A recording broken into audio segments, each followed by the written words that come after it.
Hi there, my name is Dorcas. Welcome to my channel. If you haven't subscribed, please hit the subscribe button and you would hear from me and hear on tips on your finances and hear on my progress in following the Dimranzi baby steps and in also making sure I make my life a better one than what I've led so far in my life. And I hope it's going to be a good inspiration onto you. Okay, also now onto my progress reports. So far, I have not lost weight.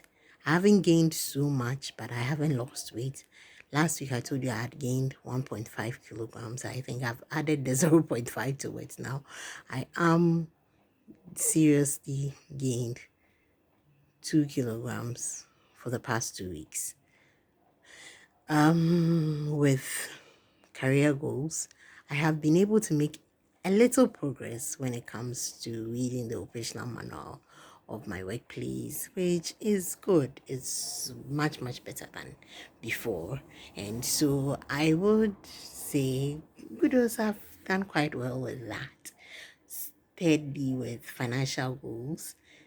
I'm still embarking on my projects and I have not made any dents still yet into my finances, for which reason I am grateful to God for that. And so I'm making progress.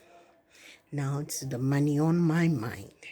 Last week I talked to you about having an emergency fund beside your retirement fund, such that you do not add up all your savings, such that when you are making a withdrawal, you don't know which one you are even withdrawing from.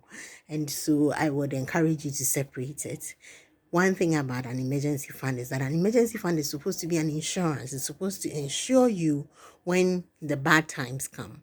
And so if you go and put it in an investment and a bad time comes, you're still going to find yourself in a fix.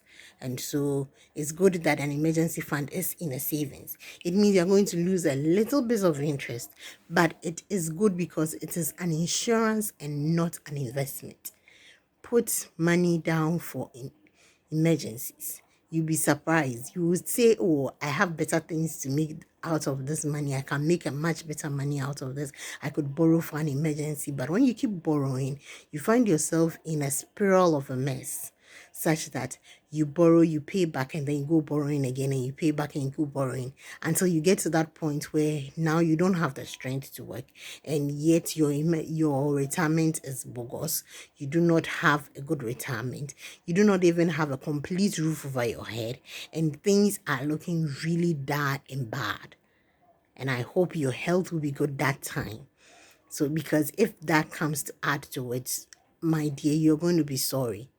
And so I hope that whilst we have the strength and we go to work day in and day out, we are able to put up something for emergencies, because life goes on. Even if you lose your job, life must go on. Even if things bad should happen, your business should collapse or whatever, life still goes on. You still would eat, you still would need a roof over your head, you still would need clothing on your back, you still would have to take care of your kids and all of that. And your kids cannot suffer because you made a mistake. So I'm telling you to save for an emergency. Save for an emergency, 3 to 6 months of your expenditure.